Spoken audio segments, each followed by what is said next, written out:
Amen. Béni soit Dieu pour cette matinée. Le Seigneur, il veut nous parler encore ce matin. Il va encore nous parler ce matin au travers de sa parole. J'aimerais qu'on prenne ensemble la parole de Dieu, la Bible. Vous savez voir que tout ce qui est dit est tiré de la Bible. Nous ne prêchons pas une philosophie, ni une façon de penser, ni une manière de vivre, mais nous prêchons la parole de Dieu. Nous prêchons les Écritures. Nous allons lire dans l'épître de Pierre. Donc c'est après toutes les épîtres. Vous avez les épîtres de Paul, après vous avez Timothée, Jacques, et après vous avez Pierre. Donc 1 Pierre au chapitre 3. 1 Pierre chapitre 3 à partir du verset 8. Prenez la parole de Dieu, c'est important. Suivez avec moi.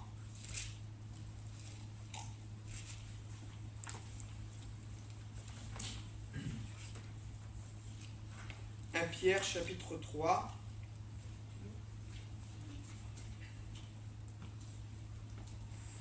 à partir du verset 8. Je vous laisse le temps de trouver. Il est pas tard ce matin, il est 11 h. Même si je viendrais, je n'irai pas jusque-là à prêcher 1 heure. Amen. Ça ferait midi, mais je n'irai pas jusque-là. Amen. Mais bon, ce matin on va déboucher tôt. Libre, frère. Mais c'est important. Vous allez voir que c'est important parce que si vous entrez ce matin dans ce qui va être dit, si vous l'appliquez à votre vie, vous allez voir des choses, beaucoup de choses changer. Amen. Énormément de choses changer. Écoutez bien, vous avez le passage. 3, 8, tu dis 1 Pierre, chapitre 3, à partir du verset 8. Enfin, soyez tous animés de même pensée et de même sentiment, pleins d'amour fraternel, de compassion, d'humilité. Je continue. Continue. C'est... Ne rendez point le mal pour le mal, ou injure pour injure, bénissez. Au contraire, car c'est à cela que vous avez été appelés, afin d'hériter la bénédiction. Continue. Si quelqu'un, en effet, veut aimer la vie et voir des jours heureux, qu'il préserve sa langue du mal et de ses lèvres, de ses paroles trompeuses. Amen. Béni soit Dieu. J'aimerais attirer votre attention. Il nous est dit, soyez animés d'une même pensée et d'un même sentiment. Un autre passage nous dit, ayez en vous les sentiments qui étaient en Jésus-Christ. Il dit, de compassion et d'humilité. Ne rendez pas le mal pour le mal, ni injure pour injure. Ça veut dire qu'on a le pouvoir de rendre le mal pour le mal, on peut le faire. On a le pouvoir de rendre injure pour injure. Et comment on obtient ce pouvoir? Bénissez, au contraire, car c'est à cela que vous avez été appelés, afin d'hériter vous-même la bénédiction. Si quelqu'un veut aimer la vie et voir ses jours heureux, qu'il préserve sa langue du mal. Et là, il y a une clé qui est très importante dans la vie spirituelle.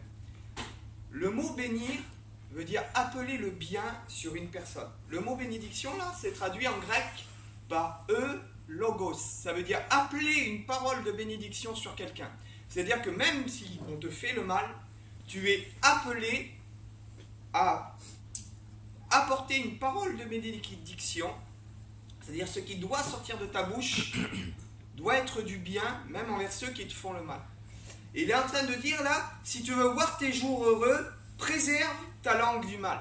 C'est-à-dire que de ta bouche, il dit, peut sortir la bénédiction ou peut sortir la malédiction. Et suivant ce qui va sortir de ta bouche, tu vas appeler sur toi la bénédiction ou la malédiction. Vous comprenez ça?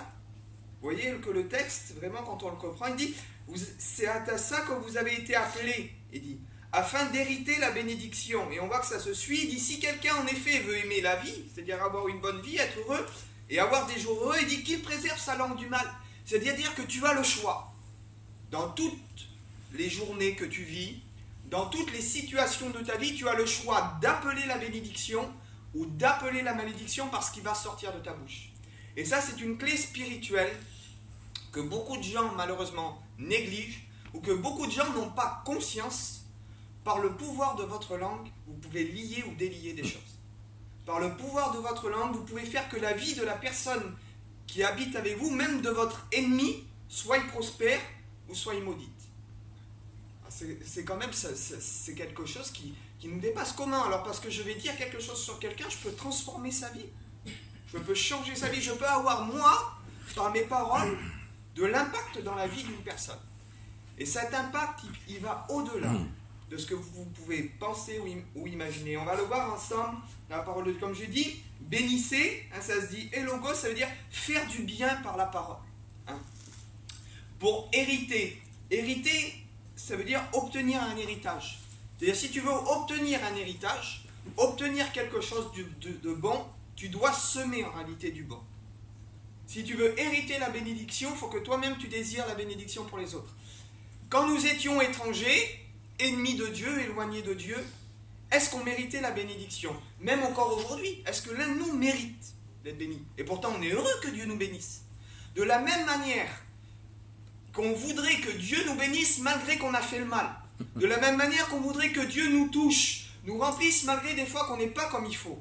Même, excusez-moi du mot, mais même pour la pire des crapules, nous devons avoir ce désir-là. Parce que si on n'a pas ce désir que Dieu le bénisse, que Dieu le transforme comme il nous a transformés, que Dieu l'honore comme il nous a honorés, alors c'est qu'en réalité nos sentiments n'ont pas été transformés. C'est que notre cœur n'a pas été transformé. Et ça, c'est une réalité qu'il faut comprendre. Il dit, afin d'hériter la bénédiction, pour être heureux, il dit, préserve ta langue du mal. Et le mot préserver, c'est-à-dire, c'est arrêter. C'est-à-dire mettre un frein, mettre une barrière à ce qui peut sortir en réalité de ta bouche. Préserve ta langue du mal, de ce que tu pourrais dire sur les autres en réalité qui pourrait engendrer le mal. Et ça va vraiment, vraiment loin, parce que la bénédiction ou la malédiction sont sous l'ordre de ta langue et sous l'ordre de ce que tu vas proclamer. Proverbe 18, 21, notez tous les passages, parce que vous pourrez les reprendre chez vous, et vous remettez le puzzle en place, et vous verrez vraiment l'importance que ça a dans la profondeur de la parole de Dieu. Proverbe 18, verset 21. Moi, je ne vais pas le trouver sur la Bible, je l'ai là, il est écrit. Il est dit ces paroles, il dit « La mort et la vie sont au pouvoir de la langue. » La mort, et quand il est question de mort, il est question de mort spirituelle, il est question de mort physique aussi. La mort et la vie, c'est-à-dire parce qu'il va sortir de ta bouche, tu peux produire la mort ou tu peux produire la vie. Et ne crois pas que c'est un jeu, ne crois pas que c'est anodin, ne crois pas que c'est quelque chose de réel. Ce que je suis en train de vous dire, c'est une réalité spirituelle, c'est quelque chose de réel. De ce qui sort de ta bouche, tu peux produire la mort ou tu peux produire la vie dans la vie d'une personne ou dans ta propre vie. Sont au pouvoir de la langue. Et le mot pouvoir, ça veut dire aussi disposition ou autorité. C'est-à-dire que la mort ou la vie sont sous l'autorité de la langue et sont sous la disposition de la langue. C'est-à-dire selon ce que tu vas proclamer, selon ce que tu vas prononcer sur une personne, dans le monde spirituel, tu fais bouger des choses. Comment les sorciers arrivent à maudire des personnes? Mais par des incantations. C'est quoi des incantations? C'est des paroles qu'ils prononcent dans le monde spirituel, alors avec du sang rajouté ou avec des nœuds, comme vous voulez. Mais des paroles sont prononcées dans le monde spirituel qui sont scellées, qui sont liées. Et quand ces paroles sont relâchées et qu'elles sont liées, les mauvais esprits récupèrent ces paroles et les transforment en réalité en malédiction. Donc vous vous rendez compte que par ce qui sort de notre bouche, même les sorciers se servent de cette autorité-là. De ce qui sort de la bouche réellement. Et il dit là dans le Proverbe 18-21 que la mort et la vie sont sous l'autorité, sont sous le pouvoir de la langue. Prends conscience de ton pouvoir.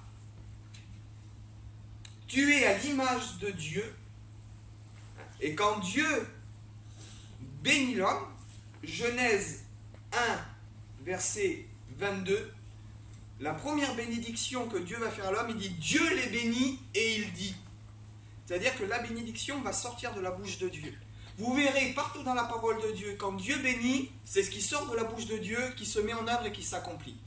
Dieu bénit l'homme et il dit, soyez féconds, multipliez-vous, assujettissez la terre, etc. Vous connaissez la suite. Quand Dieu va proclamer, de dire l'homme, c'est toi qui vas dominer la terre, c'est toi qui vas l'assujettir, c'est ce qui va se produire. Nous avons été faits à à l'image de Dieu. Et Dieu t'a donné en réalité le même pouvoir.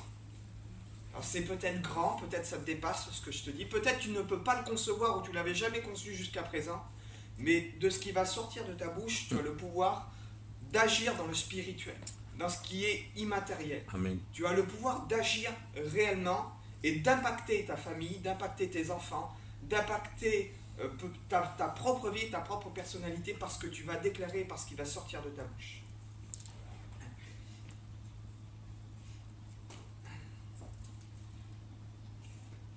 On va voir la première bénédiction qu'un homme va transmettre à un autre homme. Et vous allez voir vraiment que ça rejoint ce que je suis en train de vous expliquer. Parce qu'on se sert de la Bible, on s'appuie vraiment sur les Écritures. Genèse, chapitre 27 et verset 26. Suivez avec moi, Genèse, chapitre 27 et verset 26. C'est la bénédiction d'Abraham sur Isaac.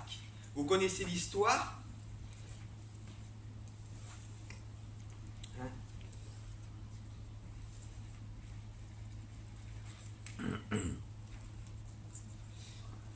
Alors Isaac, il y a Isaac et il y a Jacob. ouais, non, c'est Jacob et Isaïe c'est après. Ouais, non, c'est la bénédiction, c'est ça, excusez-moi. C'est pas Abraham sur Isaac, c'est Isaac sur Jacob. Voilà. C'est Isaac sur Jacob. C'est pour ça que je m'étais emmêlé dans l'histoire, j'ai confondu les deux histoires. C'est Isaac sur Jacob. Et vous savez que Jacob s'était déguisé. Parce que Jacob n'était pas, soi-disant, le premier-né. Il avait usurpé la bénédiction à son frère. Il se met un vêtement en poil de chameau, etc. pour faire croire qu'il était poilu, pour pouvoir prendre la place de son frère. Voilà. Donc, Isaac, le père, doit transmettre la bénédiction à son fils. Écoutez. Alors Isaac, son père, lui dit, donc c'est encore ce qui va sortir de sa bouche. Il dit, approche-toi donc. Et Jacob s'approcha. Il l'embrassa. Isaac sentit l'odeur de ses vêtements. Puis il le bénit et il dit. Donc on voit que la bénédiction que le père donne à son fils, c'est par les paroles qui vont sortir de sa bouche. Écoutez bien. Et il dit,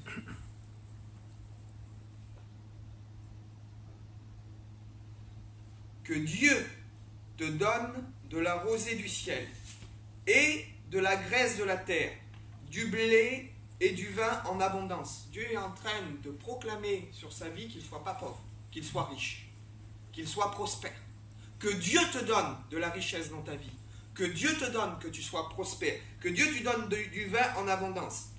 Et là, il dit plus que c'est Dieu qui lui donne, mais il dit que des peuples te soient soumis.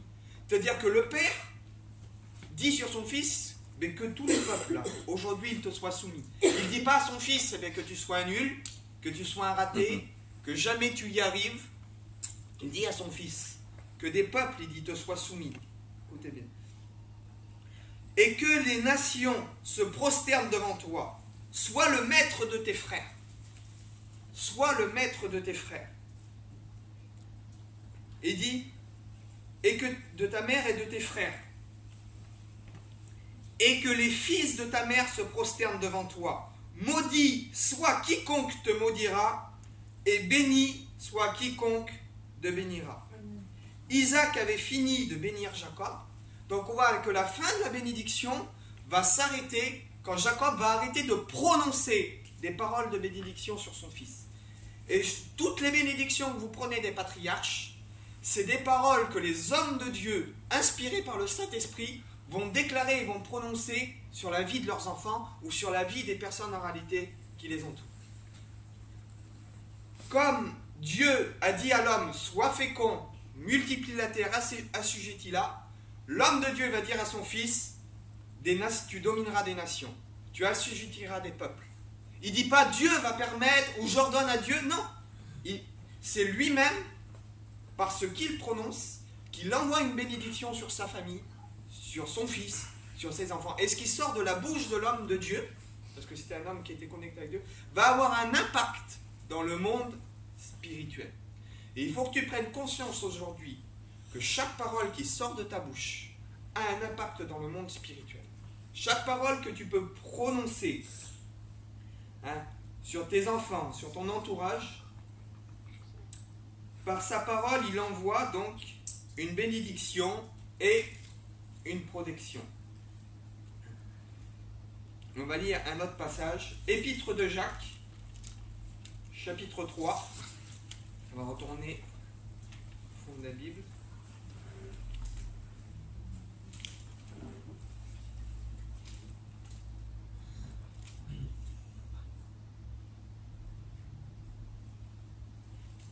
Épître de Jacques, chapitre 3, verset 7.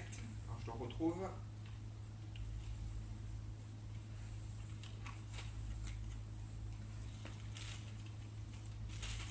Jacques 3, verset 7. On y est. Toutes les espèces des becs et d'oiseaux, c'est ça? Lis verset 6, juste au-dessus. Attends. Chapitre 3. La lampe aussi Voilà. est un feu. C'est le monde de l'iniquité. La lampe est placée parmi nos membres, suit tout le corps et enflammant le cours de la vie, étant elle-même enflammée par la géhenne. Continue. Toutes les espèces jusqu'au de verset d'oiseaux, 12. Continue jusqu'au verset 12. d'oiseaux, de reptiles, d'animaux marins sont domptés et ont été domptés par la nature humaine. Mais la langue, aucun homme ne peut la dompter. C'est un mal qu'on ne peut réprimer et elle est pleine d'un venin mortel. Par elle nous bénissons le Seigneur notre Père et par elle nous maudissons les hommes faits à l'image de Dieu. Continue, continue. De la même bouche sortent la bénédiction et la malédiction. Puissant. Il ne faut pas, mes frères, qu'il soit aussi. Ainsi, la source fait-elle jaillir de la même ouverture d'eau douce, d'eau amère? Un figuier, mes frères, peut-il produire des olives et une vigne de figues? De l'eau salée ne peut pas non plus produire de l'eau douce. Amen. Il dit là que la langue est quelque chose qui a enflammé, qui a mis le feu à beaucoup de choses. Et le feu, c'est destructeur. Par ta langue, tu peux envoyer la destruction dans la vie d'une personne. C'est bizarre ce que je vais dire, mais il y a des gens parfois, ils disent, lui il m'a fait du mal, eh bien Seigneur, qu'il lui arrive ça, que dans sa vie il lui arrive ça. Tu envoies la malédiction dans la vie d'une personne. Tu crois que Dieu va agréer en réalité cette prière. La malédiction, elle va y aller, puisqu'elle sort de ta bouche en réalité. Mais Dieu, il dit, bénissez, ne maudissez pas. Et ça, c'est important. Il dit que la langue, il dit, personne ne peut la réprimer, la contenir. Hein. C'est-à-dire que tu pourras empêcher personne de parler, peut-être même contre toi. Et toi-même, tu ne peux pas contenir ta langue. C'est-à-dire que ta langue, elle doit semer des paroles. À un moment ou à un autre, elle semera des paroles. Par contre, tu peux la diriger dans ce que tu vas semer. Et ça, c'est important. Tu peux la diriger dans ce qui va sortir de ta bouche. Il dit de la langue, il dit, elle est pleine d'un venin mortel. Et un venin, c'est un poison. Et il dit, mortel, c'est quelque chose qui apporte la mort. Il dit que ta langue, elle est pleine d'un venin qui peut apporter la mort. Est-ce que tu imagines la portée spirituelle que tu as dans ta bouche? La puissance que Dieu t'a donnée. Tu peux apporter la vie, mais tu peux aussi apporter la mort. Et il dit, c'est un mal que personne ne peut réprimer. Par elle, nous bénissons Dieu, mais nous maudissons les hommes. Et le mot maudire, en grec, c'est appeler le mal sur quelqu'un. Et par tes paroles, que tu ne réalises pas des fois que dans ta famille, il y a des choses qui ne vont pas. Que dans ton foyer, il y a des choses qui ne vont pas. Pourquoi? Parce que de ta bouche, il sort des choses qui ne vont pas. Si tu dis à ta femme, la femme, ah ben t'es possédée, tu es en train d'appeler le démon sur ta femme. C'est normal que ça ne va pas chez toi. Tu dis à ta femme qu'elle est possédée de ta bouche, tu es en train toi-même de proclamer qu'il y a un démon dans le corps de ta femme. Alors il n'y est pas, mais si tu l'appelles, il va venir. Hein. Excusez-moi du mot que je vais employer. J'ai que ça comme exemple et je vous demande pardon. moi j'ai vu des gens, des hommes, traiter leur enfant, qu'est-ce qu'il a le petit PD? Excusez-moi du mot, hein. Mais si plus tard ton enfant il tourne mal, qu'il devient, mais c'est toi qui as appelé ça sur ton enfant. C'est toi qui as dit que ton enfant était comme ça, et dans l'avenir il va devenir comme ça. Parce que tu es en train de relâcher une parole de malédiction dans la vie de ton enfant. Qu'est-ce qu'elle a la femme, là, la mort? Qu'est-ce qu'il a le mari, là, le mort? C'est toi qui relâches des paroles et qui entraîne de faire agir le monde des ténèbres dans ton foyer et dans ta famille. Vous imaginez? C'est ce que le passage il dit. Il dit, n'appelez pas le mal. Il dit surtout, n'appelez pas le mal, ne maudissez pas. Et toi-même, en réalité, tu peux apporter, par exemple, tu regardes ton enfant et tu fais que dire, ben t'es nul, t'y arrives pas, puis à l'école t'as que des mauvaises notes. Tu es en train d'appeler l'échec et la nullité dans la vie de ton enfant. Au lieu de dire à ton enfant, ben t'es un prince, Dieu il va tout te donner, tu vas être grand, tu vas être intelligent, tu vas réussir. Au lieu de dire à ta femme, excuse-moi, mais t'es belle, t'es une princesse, tu fais que de l'arranger. De ce qui va sortir de ta bouche. Si tu veux que les choses changent dans ta vie, change ce qui sort de ta bouche déjà. Car la parole de Dieu dit que c'est de l'abondance du cœur que la bouche parle. Et si dans ton cœur, des fois, moi je l'ai vécu ça, il y a des personnes qui m'ont fait du mal, beaucoup en parole. Mais quand j'ai commencé à prier pour eux, à dire Seigneur bénis-les, Seigneur aide-moi à pardonner, à aller au-dessus, et même à demander que Dieu leur envoie de la réussite, et de dire Seigneur que la réussite les accompagne, que la réussite accompagne ces personnes qui ont mal parlé sur moi, mais dans leur ministère et dans leur vie. Mais j'ai vu que ce que j'ai semé dans leur vie, mais Dieu l'a renvoyé en bien envers moi. Parce que lorsque tu envoies un bien à quelqu'un qui ne le mérite pas, et lorsque tu as le caractère de Dieu, Dieu te renvoie en réalité. C'est le premier passage qu'on a lu, il dit « Bénissez afin d'hériter la bénédiction ». C'est-à-dire que si tu entres dans le monde spirituel et que tu te mets à bénir ceux qui ne méritent pas d'être bénis, mais que tu surmontes le mal, c'est pour ça qu'il dit « Ne vous laissez pas vaincre par le mal ». Mais surmonter le mal par le bien. C'est-à-dire que tu entres dans le domaine spirituel et que par tes paroles, tu envoies la bénédiction sur ceux qui t'ont fait du mal, Dieu transforme ce mal que les gens t'ont fait et le renvoie vers toi en bénédiction. Car chaque parole de bien que tu prononces revient vers toi en bien. Et chaque parole de mal que tu vas semer se retournera un jour ou l'autre contre toi en malédiction. Parce que quand tu vas devoir désirer le mal pour quelqu'un, et lorsque dans ton cœur sort le mal, à un moment donné, si ce n'est pas le sentiment de Dieu qui sort de toi, le mal que tu sèmes, il revient vers toi. Et j'ai un passage qui le prouve, on va le lire après. Par elle, nous maudissons. C'est-à-dire, on appelle le mal sur les gens. Les hommes, il dit qu'ils sont faits à l'image de Dieu. Tu peux bénir Dieu, mais il dit un passage qui dit, comment je peux bénir Dieu que je ne vois pas, si je maudis ou si je traite mal les hommes que Dieu a créés ou mon frère que je vois. Et ton frère, c'est qui? Et premièrement, ton frère, c'est ta femme, c'est tes enfants, c'est ton foyer, c'est les gens en réalité qui t'entourent.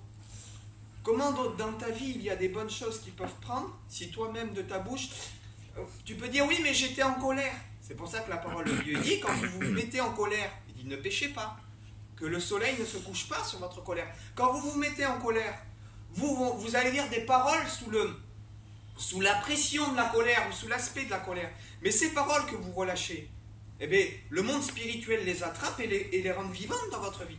Quand vous dites des paroles sur vos enfants, ou des paroles sur votre femme, ou des paroles sur votre époux, ou des paroles sur les gens qui vous entourent, le monde des esprits les attrape, ces paroles. Parce que de ce qui sort de votre bouche, c'est une puissance.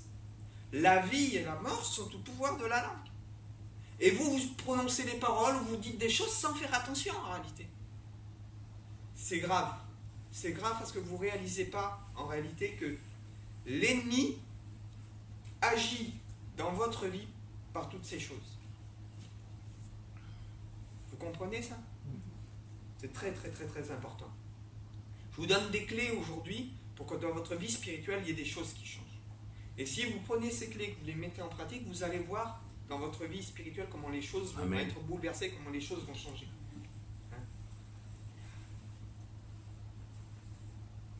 Tu peux tuer, tu les tues par tes paroles. Tu peux tuer ta femme par tes paroles. Tu peux tuer tes enfants par tes paroles. Tu peux appeler la mort sur ton foyer, ta famille, par les paroles qui sortent de ta bouche.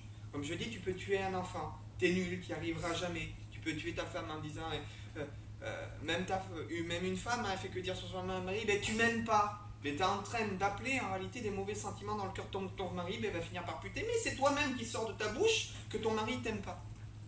Vous imaginez?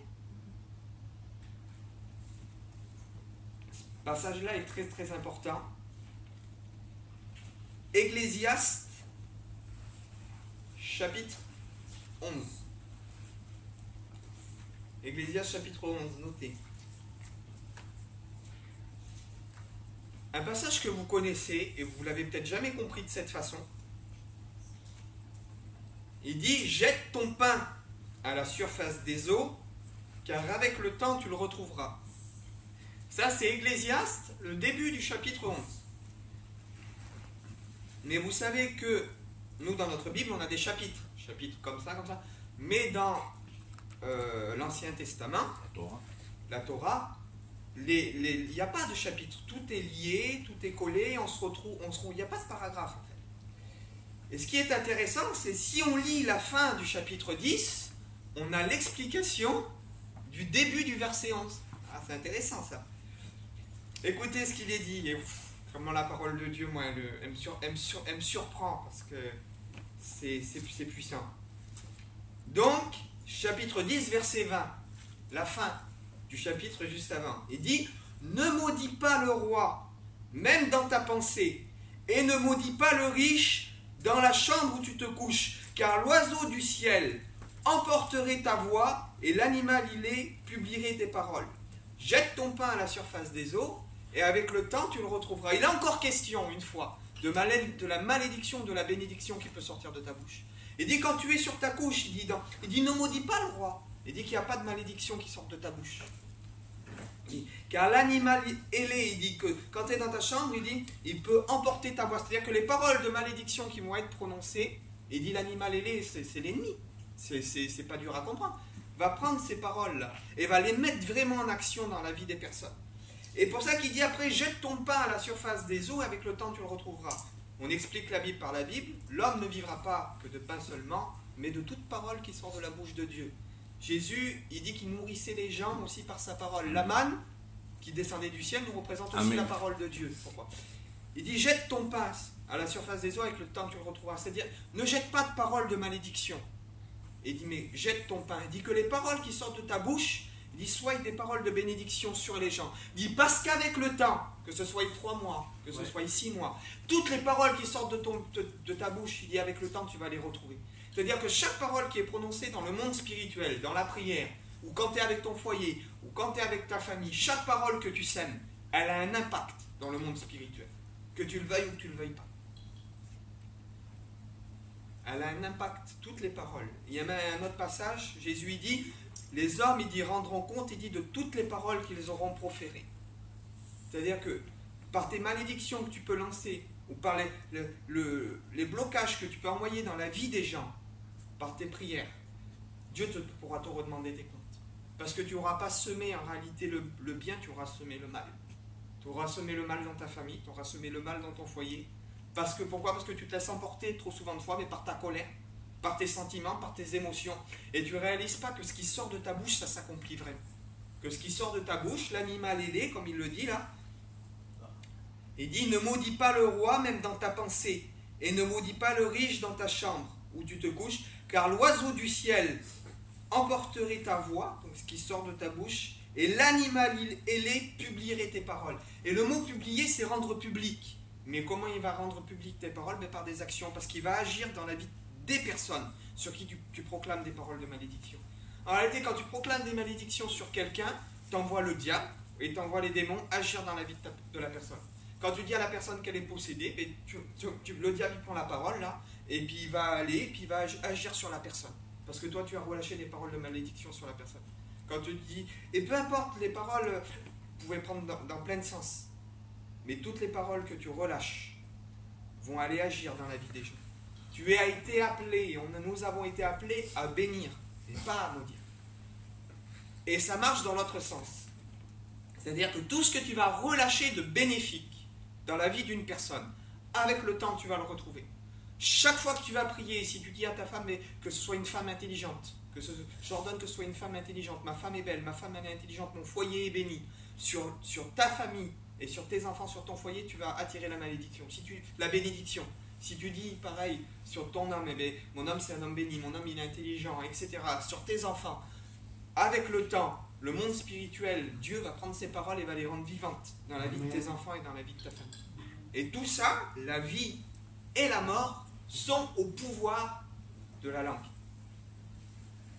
Jette ton pain donc à la surface des eaux, avec le temps, tu le retrouveras. C'est chaque parole prononcée dans le monde spirituel, avec le temps, tu le retrouveras. Chaque parole prononcée a de l'impact. Ésaïe 61, verset 1, c'est une prophétie qui annonce Jésus, et je ne serai pas très long encore, on va bientôt terminer. C'est une prophétie qui annonce Jésus. Et je vais vous faire entrer encore plus dans le pouvoir de la parole. Vraiment, dans le pouvoir de ce que vous déclarez. La prophétie qui annonce Jésus, il dit « L'Esprit du Seigneur est sur moi, car l'Éternel m'a oint pour apporter une bonne nouvelle aux pauvres. » Donc une bonne nouvelle encore, c'est ce qui sort de la bouche. Il dit pour guérir ceux qui sont malades, et il dit pour proclamer aux captifs la délivrance. La délivrance de quoi? Captifs, ceux qui sont captifs de quoi? Captifs du péché, oui. Captifs des mauvais esprits, oui. Encore une fois, parce qu'il sort de ta bouche, nous avons le pouvoir de proclamer aux gens qui sont liés, qui sont possédés, ou qui sont pris par des addictions, de les libérer. Lorsque tu ordonnes à une addiction de lâcher dans la vie d'une personne, dans le monde spirituel, les démons lâchent prise. Lorsque tu ordonnes à une personne de dire « Seigneur, j'envoie la guérison dans sa vie, que la guérison aille saisir sa vie, je veux que la guérison aille dans sa vie. » Alors Dieu prend ces paroles et envoie la guérison dans la vie de la personne. Dieu t'a donné un pouvoir. Je vous ai donné le pouvoir de marcher sur les serpents, les scorpions et sur toute la puissance des ténèbres. Béni soit Dieu. Lorsque de ta bouche, c'est du feu qui en sort. Chacun de vous, de votre bouche, avec l'Esprit de Dieu, avec ce que Dieu a mis dans votre cœur, c'est du feu qui en sort. Et Dieu a mis dans votre bouche un feu pour guérir les malades. Dieu a mis dans votre bouche un feu pour délivrer les gens qui sont captifs dans le monde. Et je peux vous donner des textes, j'ai plein de textes, on va les voir ensemble. Matthieu 8, 16. Il est question de Jésus. Le soir, on amena auprès de Jésus plusieurs démoniaques. Il chassa les esprits par sa parole et il guérit tous les malades. C'est-à-dire parce qu'il va sortir de la bouche de Jésus, les malades vont être guéris et les démoniaques vont être libérés. Hein? Il y a un centenier romain qui vient au pied de Jésus, il l'a prêché l'autre jour, Laurent. Le centenier vient, il dit « Je ne suis pas digne que tu rentres chez moi », il dit « Mais dis seulement », il dit aux anges, dis « Allez », il dit « Parce que toi tu as tes messagers ». Jésus il leur donne, les anges vont et guérissent la personne. Amen. Là où elle est. Bartimée, au bord du chemin, « Que veux-tu que je fasse, que je te fasse ?»« Ben Seigneur, je voudrais retrouver la vue. » Qu'ils en ont fait selon la foi, retrouve la vue. Jésus proclame la guérison s'opère. Des passages. L'homme à la piscine de Bethesda et dit qu'il était malade depuis des années. Il dit « J'ai personne pour m'en jeter dans la piscine. » Que dit Jésus? « Lève-toi, prends ton lit et marche. » Il ne lui impose pas les mains, il ne fait pas 50 000 manipulations. Bien qu'il faut imposer les mains aux malades, je ne dis pas qu'on ne doit pas imposer les mains. Mais je dis que le vrai pouvoir n'est pas dans la main qu'on va imposer, mais dans la parole qu'on va relâcher. Amen.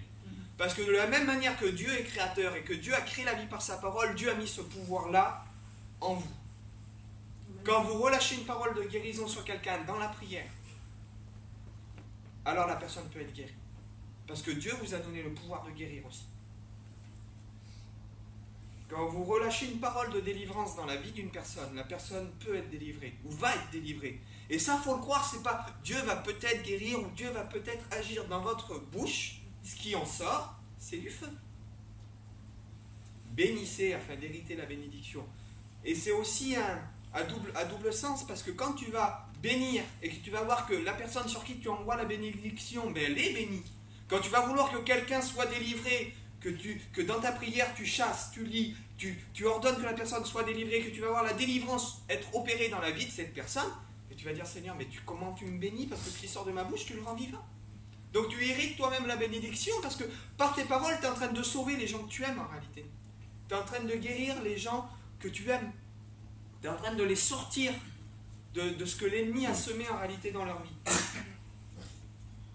On va continuer. Ça devait arriver. Lève-toi, prends ton lit et marche. Jésus est devant le tombeau de Lazare. Et il dit, ils ôtèrent donc la pierre. Et Jésus, levant les yeux au ciel, dit, Père, je te rends grâce de ce que tu m'exauces toujours pour moi. Je savais que tu m'exauces toujours. Mais j'ai parlé à cause du peuple qui m'entoure, afin qu'ils croient que c'est toi qui m'as envoyé. Et ayant dit cela, il cria d'une voix forte, il parle au mort qui est dans le tombeau, Lazare, sort. Et qu'est-ce que Lazare fait, attaché de bandelettes? Lazare, il sort. Prends l'autorité, parce que Jésus t'a revêtu de son autorité. Il dit qu'il nous a fait asseoir avec lui dans les lieux célestes. Il dit qu'il nous a rendus participants de la nature divine, qu'il nous a rendus participants de son autorité. Et l'autorité que Jésus avait sur la maladie, il te l'a donnée. L'autorité que Jésus a sur les mauvais esprits, en parole, il te l'a donnée. Donc pourquoi tu ne prends pas ce que Dieu t'a donné comme argent comptant? C'est comme si que dans ta banque, là, tu avais un héritage de 10 millions d'euros et tu ne vas pas piocher. Tes enfants sont malades, mais toi tu ne pries pas pour eux, tu les laisses malades. Parce que tu vas être pendu au téléphone pour appeler pasteur, mon enfant est malade. Mais prie pour ton enfant. Le Saint-Esprit qui est en toi, les paroles qui sortent de ta bouche, c'est le pouvoir de guérir. Et tu t'en sers pas. Les paroles qui sortent de ta bouche ont le pouvoir de faire fuir les esprits et tout ce qui voudrait te faire du mal loin de chez toi, loin de ta maison. Et tu t'en sers pas. Tu laisses les gens dans leur mauvaise situation et dans leur vie en réalité. Jette ton pain à la surface des eaux. Et peu importe si ça prend 3 mois, 4 mois, 5 mois, 6 mois, si tu as quelqu'un à cœur, sème tous les soirs. Dans ta prière, tu sèmes. Tous les soirs, tu sèmes, tu sèmes, tu sèmes. Et avec le temps, cette parole va produire la vie. Parce que de ta bouche, en réalité, sort la vie ou sort la mort. Mais il faut qu'il en sorte la vie dans ce que nous avons étudié, dans ce que nous avons vu. Il dit d'une voix forte, Lazare, sort. Jésus dans la synagogue, Marc 3, verset 3. Il voit un homme à la main sèche. Béni soit Dieu. On voit qu'il y en a qui connaissent leur vie. Qu'est-ce qu'il dit à l'homme à la main sèche? Jésus dit à l'homme à la main sèche, lève-toi du milieu de ces gens et dit, étends ta main. Et quand l'homme va étendre la main, il va étendre la main pour dire, regarde ta main, je l'ai guéri, étends ta main. Il ordonne qu'il ne pouvait pas étendre ses mains, elle était sèche, il ne pouvait pas bouger sa main. Il lui dit, maintenant je te l'ordonne, bouge ta main, que ta main bouge. Et qu'est-ce qu'il fait l'homme? La main bouge et puis il étend sa main et aussitôt sa main fut guérie. Alors vous allez me dire, oui mais là, tout ce que tu me dis c'est Jésus. Ben non, il n'y a pas que Jésus. Pierre et Jean montaient au temple à l'heure de la prière. C'était la 9e heure. Acte 3, verset 6. Un boiteux couché, assis à la belle porte du temple, qui faisait l'aumône. Alors Pierre lui dit, je n'ai ni or ni argent, mais ce que j'ai, je te le donne, au nom de Jésus-Christ, lève-toi et marche. Ce qui sort de la bouche de Pierre, l'homme il est encore boiteux comme ça, maintenant je te l'ordonne, au nom de Jésus, tu te lèves et tu marches. Il le prend, il le lève. Aussitôt ses chevilles deviennent fermes. Et pourquoi? Parce qu'il le proclame. C'est ce qui sort de la bouche de Pierre qui va produire le miracle.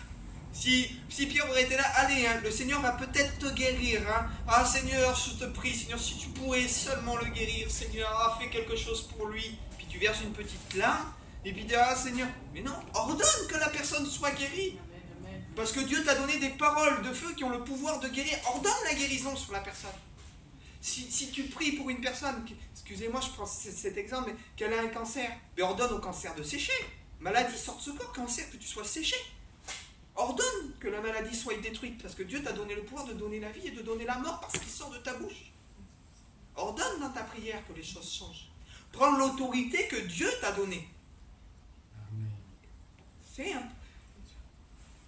Trop de gens aujourd'hui ne le réalisent pas, que Dieu a tout soumis au pouvoir de la langue.